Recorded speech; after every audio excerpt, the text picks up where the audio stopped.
Good morning, everybody. Thanks for Morning. joining me. My name is Lisa Castleton, and I want to start with a disclaimer. I am not a doctor or a coach or really an expert. I'm just a woman in my mid-50s who runs, donates blood, takes my vitamins, and thought I was doing everything right. Today, I'm going to share my personal story, the things my body was trying to tell me for years that I didn't hear and that my doctors didn't catch, even when the evidence was sitting right there in my lab results. So my hope is that something in my experience will prompt you to ask a question, request a lab test, or look at your own health differently. Everything I share today should be a conversation starter with your doctor, not medical advice from me. So let me paint a quick picture of who I was going into this. I'd been a consistent runner for over a decade, 3 days a week for 3 miles. I took my daily multivitamin, calcium supplement, and vitamin D. I was on hormone replacement therapy to manage hot flashes, but also to protect my bones during and after menopause. By every conventional measure, I was a healthy, active woman doing all the right things. And I totally believed that. So here's where the story really begins, and honestly where I failed myself. Gradually, over about 18 months, my running started to erode. I wasn't in pain, I wasn't gasping for air, I just kind of ran out of energy, like hitting a wall at a consistent distance. At the same time, I started gaining weight I couldn't explain. I developed an ache in my elbow, my hip started bothering me. And you know what I told myself? This is just what happens when you get older. I didn't mention any of this to my doctor for like a year and a half, not because he was unapproachable, but because I genuinely believed it was just aging and it didn't even occur to me to bring it up. So I suspect there's a lot of women who may know that feeling. When I finally mentioned to my doctor that I couldn't run like I used to, he took it seriously. He ordered, a comprehensive workup, over a dozen different tests. And for the first time in my life, he ordered a ferritin panel and a full ferritin level and a full iron panel. So the right test was ordered, the results came back, and here's where the story gets important for everyone. My serum iron came back in the normal range. My hemoglobin was normal. So my doctor looked at these numbers and reasonably concluded iron wasn't a problem. But the ferritin, which measures your iron stores, not the iron circulating in your blood right now, was critically low, nearly below the bottom of the reference range. And here's what I've since learned. Normal iron with critically low ferritin is actually more alarming, not less. It means your body's used up its savings account and is now spending its last dollars as fast as they come in. It looks fine on the surface because every bit of iron that you have is being frantically mobilized into circulation, but there's nothing left in reserve. So my doctor saw the normal iron and moved on. The ferritin was right there in the results. It wasn't flagged. It wasn't discussed. He's a good doctor. He ordered the right tests, but the way physicians are trained to interpret iron studies, focusing on hemoglobin and serum iron while undervaluing ferritin, failed me. And it could be failing many, many women. So let me just explain why this matters so much. Think of your iron status like a bank account. Hemoglobin, what's measured in a standard blood count, is like your checking account. It shows what you're spending today. Ferritin is your savings account. You can drain your savings to zero and still have money in checking for a while, but you're one unexpected expense away from crisis. So research has established that ferritin below 30 is associated with fatigue, reduced exercise capacity, and impaired cognitive function in women, even with completely normal hemoglobin. For active women, experts recommend ferritin of at least 50 and ideally 70 to 100. But standard medical practice often doesn't flag ferritin until it's below 10 or 12, by which point you've been functionally iron deficient for months or years. Now let me tell you about the piece that was hiding in plain sight. I'd been donating blood regularly for almost 20 years. I felt good about it. It's a meaningful thing to do. But here's what nobody told me. Each whole blood donation removes 200 to 250 milligrams of iron from your body. On a good day, your body can absorb maybe 1 to 4 milligrams of iron from food. So one donation costs roughly 2 to 3 months of dietary iron. When I increased my donation frequency, I started losing iron way faster than my body could ever hope to replace it. And the Red Cross screens your hemoglobin before each donation. And if you're at 12.5, you can donate. But remember, hemoglobin's the last thing to fall. So I passed the screen over and over while my ferritin was draining to nothing. No one at the Red Cross checks ferritin. No one suggests that you get it checked. And no physician I saw during all those years ever even asked about blood donation. A major study in 2011 found that 2/3 of frequent female blood donors are iron deficient. 2/3, and most don't even know it. So here's the most striking part of my story. For nearly 20 years, the Red Cross recorded my hemoglobin at every donation visit and put it in their app. I had, without realizing it, a longitudinal data set tracking my decline. When I was donating infrequently, my hemoglobin ran high normal. When I ramped up to more frequent donation, the numbers started dropping. The story was written across years of data, and I never thought to look at it. I'd look at individual results as they came in on the app and shrug, seemed normal, and promptly forgot about it. And no physician ever asked me about blood donation. So if you're a regular blood donor, or you know a woman who is, I'd encourage you to look at your hemoglobin trend over time and request a ferritin test from your doctor. Most of us think of iron as the thing that prevents anemia. If your blood count's fine, your iron's fine. But iron is actually critical for certain enzymes throughout your entire body. The enzymes that build collagen. Collagen is the structural protein in your tendons, your cartilage, your bone, and your skin, and it requires iron to function. The enzymes in your mitochondria that produce energy require iron. The protein that stores oxygen in your muscles requires iron. So when I was iron deficient, it wasn't just my blood that was affected. My body couldn't properly maintain its tendons, its cartilage, its bone matrix, or its energy production. Every one of those systems was quietly failing at the same time. And I had no idea because the only thing anyone was checking was my hemoglobin.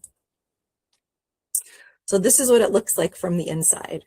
Over about 2 years, I developed what appeared to be completely separate problems. My bone density dropped dramatically despite being on hormone therapy. My running collapsed. I developed tendon tears in multiple locations that had nothing to do with each other. The cartilage in my hip started degenerating, and I gained weight.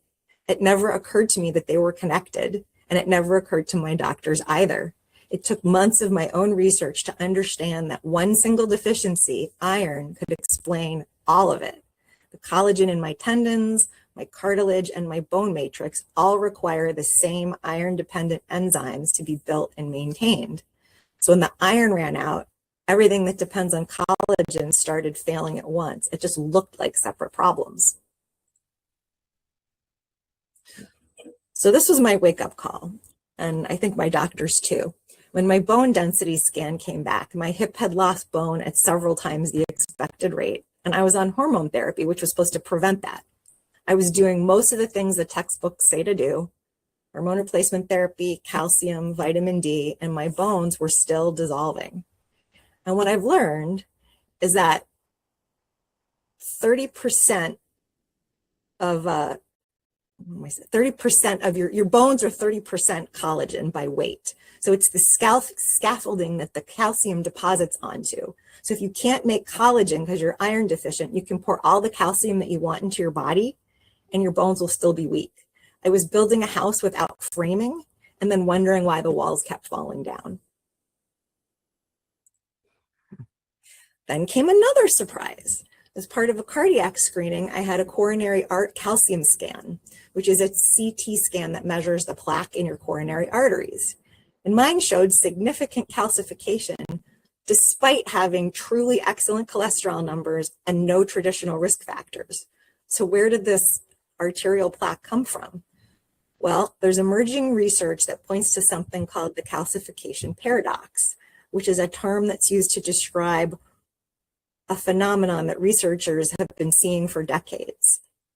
Data from two massive studies has shown that postmenopausal women who lose the most bone also develop the most arterial calcification. The two processes happen in parallel. As calcium leaves the skeleton, it accumulates in the blood vessels. Your body has a defense against this. There's a protein that's supposed to prevent calcium from depositing in your arteries, and another protein that's supposed to direct calcium into your bones. But both of these proteins require vitamin K2 to be activated. Without vitamin K2, they just sit there inactive, and calcium has no traffic cop telling it where to go. I had never taken vitamin K2 in my life. Nobody ever recommended it or mentioned it. So calcium is leaching from my bones, and it had no guidance system. So some of it probably ended up in my coronary arteries. One of the studies I mentioned found that higher vitamin K2 intake was associated with reduced coronary artery disease and arterial calcification. So this is one of the most frustrating realizations. For years, I was doing things I thought were healthy that were actually working against me. My multivitamin contained both iron and calcium in the same pill. Research shows that calcium inhibits iron absorption by 50 to 60% when taken together. So that iron in my multivitamin was barely being absorbed. And I was eating dairy at almost every meal, adding hundreds of milligrams of calcium right on top of whatever iron was in my food. And I was drinking loads of green tea, concentrated catechins that also reduce iron absorption by 60 to 90%. I had flaxseed in my breakfast, phytates that bind iron and carry it right through you. Every single one of these things is healthy in isolation, but they were systematically preventing me from absorbing and retaining iron. So once I understood all of this, I restructured everything. Iron goes first thing in the morning on an empty stomach and only on non-running days, with vitamin C to enhance absorption. Then I wait before eating anything. No calcium, no coffee, no dairy anywhere near it. Breakfast is dairy-free to protect whatever iron's in my food. Then calcium comes spread across the afternoon and evening, 3 separate times, 3 different snacks and meals, because your body can only absorb 500 milligrams at once. So if you take it all at once, it's wasteful and potentially impacts the coronary artery plaque. Then I take zinc at dinner, separated from calcium because they compete, and then magnesium at bedtime, separated from calcium. I skip iron supplements on running days because exercise triggers a hormone called hepcidin that blocks iron absorption for several hours after a workout. This level of orchestration is not something most people know about, and it's not something most doctors discuss, but it can be the difference between supplements that actually work and supplements that are just very expensive urine. So, all right, here's a little bit about multivitamins in general, because my experience highlights a broader issue. My multivitamin contained iron and calcium together, which cancel each other out. It used magnesium oxide, which has only about a 4% bioavailability, meaning that 96% of it passed right through me. It used synthetic forms of B12 and folate, and it contained a preformed vitamin A, which studies have associated with increased fracture risk and also impact absorption of vitamin D. Meanwhile, it contained 0 vitamin K2.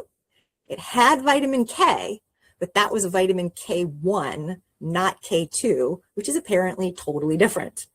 I took it every day for years and thought I was covering my bases. I am not saying all multivitamins are bad, but I am saying it's worth actually reading the label and understanding what forms of nutrients you're getting and whether the combinations in that pill might be working against each other. For some people, targeted individual supplements in bioavailable forms might be a better choice, and that's a conversation worth having with your doctor or a qualified nutritionist. I want to talk about the most dangerous thing I did during this entire experience. It was not taking the wrong supplements or donating blood too often. It was the story that I told myself. Every symptom had a ready-made explanation. Can't exercise as long? I'm in my 50s, of course I can't. Gaining weight? Metabolism slows down. Elbow pain? Wear and tear. Hip discomfort? Getting older. Every single one of these was a symptom of iron depletion. And the exercise decline may have been iron-restricted oxygen delivery, the weight gain, impaired mitochondrial function, the tendon tears from systemic collagen synthesis failure, which means my body literally couldn't make the structural protein that holds tendons, cartilage, and bone together. So I normalized my own decline for a year and a half, and a lot of women may be doing the same thing right now. So I want to be really clear about something. My doctors are good doctors. My primary care physician ordered a thorough workup the moment I mentioned my reduced running stamina. My orthopedist did excellent imaging. My cardiologist insisted on the CT scan, even though I was deemed low risk and insurance wouldn't pay for it. The issue isn't negligence. The issue is that our medical system's designed to catch acute problems, a broken bone, a heart attack. It's not designed to catch the slow, insidious depletion of a single nutrient over years that quietly degrades multiple systems at the same time. Ferritin is not part of a routine screening for women. Blood donation frequency isn't routinely captured or analyzed. And when ferritin is ordered, a result at the bottom of the reference range in a non-anemic patient often doesn't trigger intervention.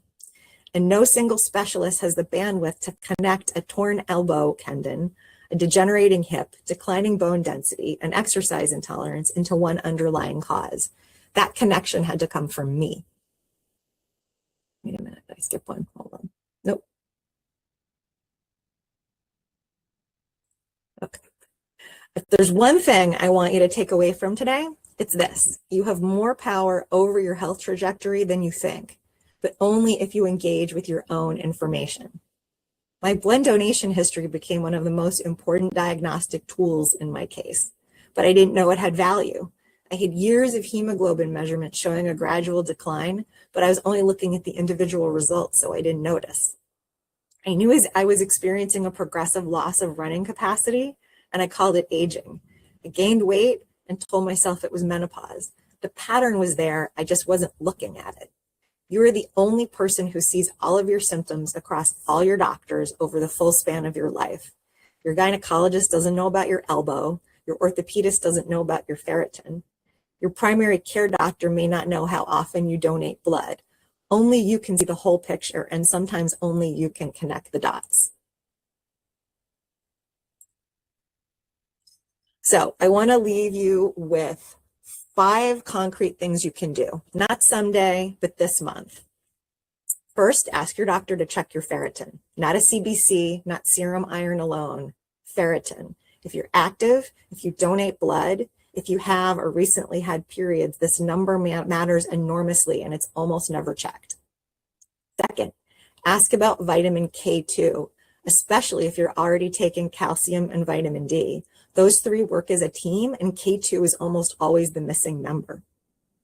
Third, look at when and how you're taking your supplements. If your calcium and iron are in the same meal or the same pill, you're undermining yourself.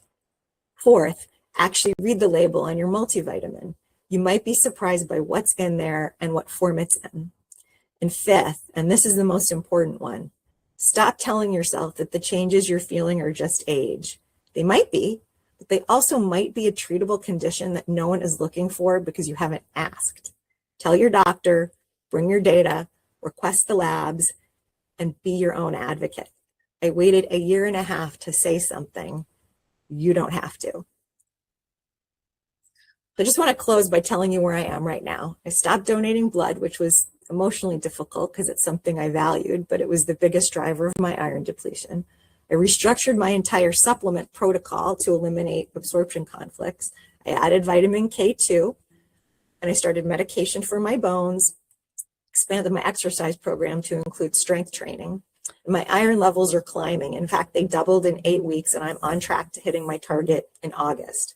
My running's improving as my iron levels climb. I have a ways to go, but for the first time in 2 years, I understand what's happening in my body and why. And that understanding, that clarity, has made all the difference. So thank you so much for your time today.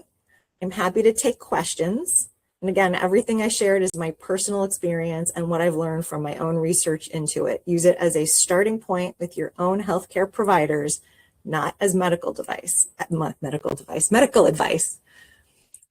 I also have a slide which I'm happy to share, which is just additional references if you want to look at the research behind what I've shared.